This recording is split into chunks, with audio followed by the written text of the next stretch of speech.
पिछले 10 वर्ष में प्रधानमंत्री मोदी जी के अथक प्रयास के परिणाम स्वरूप हम सब आज देश की भारत 5वीं बड़ी अर्थव्यवस्था के रूप में उभरा है।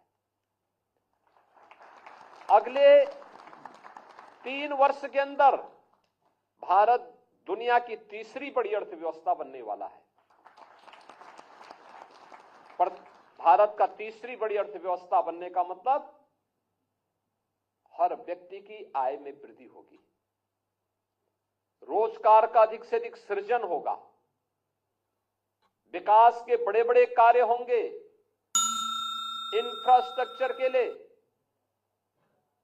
एजुकेशनल के क्षेत्र में, रोजगार के क्षेत्र में, निवेश के लिए ये अनेक कार्यक्रम होने जा रहे हैं और इन कार्यक्रमों को जुड़ने का अवसर युवाओं को प्राप्त होगा। मुझे तो बहुत अच्छा लगा कि जिन 5 युवाओं ने आज यहां पे इस इंटरेक्शन में भाग लिया और जिस जनजातीय संस्कृति से जुड़ी हुई कला का प्रदर्शन यहां पर किया गया, अपनी परंपरा, अपनी लोक गाथा, अपनी परंपरा को यहां पर कितने शानदार तरीके से प्रस्तुत किया गया। याद रखना, इस संस्कृति को हमें जीवित रखना होगा और इसकी आधार पर, इनकी नींव पर ही हमें विकास के नित नए प्रतिमान को स्थापित करने की दिशा में आगे बढ़ना होगा। इसके लिए केंद्र और राज्य सरकारें अपने अपने यहां म्यूजियम बना रही है और ये देश का सौभाग्य है कि स्वतंत्र भारत में पहली बार भारत के सर्वोच्च संवैधानिक पद पर एक जनजातीय महिला राष्ट्रपति के रूप में विराजमान होकर के जनजातीय गौरव और भारत के गौरव को एक नई ऊंचाई तक पहुंचाने में अपना योगदान दे रही है। उन स्थितियों में आपका उत्तर प्रदेश में आगमन हुआ है। उत्तर प्रदेश का आपका यह आगमन उत्तर प्रदेश को देखने, नजदीक से समझने का एक अवसर भी आपको प्राप्त करेगा, प्रदान करेगा। और मुझे अच्छा लगा कि आपके मन में एक उत्कंठा है देश के प्रति, अपने समाज के प्रति, अपनी संस्कृति के प्रति।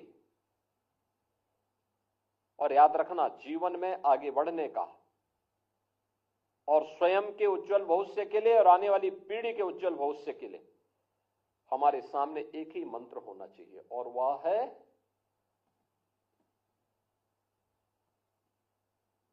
कि मेरा अपना कुछ भी नहीं,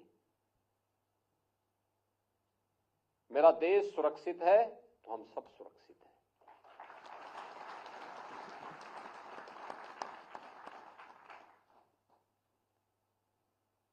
उपासना विधि का अंतर हो सकता है, लेकिन एक धर्म और वह राष्ट्र धर्म। राष्ट्र धर्म सर्वोपरि है। उस मामले में किसी प्रकार का कोई समझौता नहीं।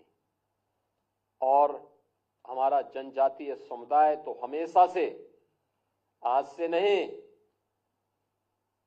प्राचीन काल से ही, भगवान राम के समय से देश के प्रति और धर्म के लिए मजबूती के साथ जुटने वाला योद्धा के रूप में जाना जाता है। भारत के ज्ञान विज्ञान की पूरी धरोहर अगर आप देखना चाहेंगे, रामायण में देखिए, महर्षि वाल्मीकि कृत रामायण में दंडकारण्य का जिस प्रकार का वर्णन है, वह वर्णन इस बात को बताता है कि ऋषि मुनियों की साधना की स्थली और दिव्य ज्ञान की भूमि हमारा दंडकारण्य है, जो जनजातीय संस्कृति और सभ्यता से भरी पूरी है। झारखंड और उड़ीसा से लेकर के और सुदूर आपके महाराष्ट्र तक पूरा विस्तृत भूभाग है, जिस भूभाग में इस जनजाति संस्कृति ने भारत की ज्ञान विज्ञान की धरोहर को सजो करके विपरीत परिस्थितियों में उसको आगे बढ़ाने का काम किया, उसका संरक्षण किया। और जब भी राष्ट्र और धर्म के सामने कोई चुनौती आई, उसका डट करके मुकाबला करने के लिए अपने आप को खड़ा किया।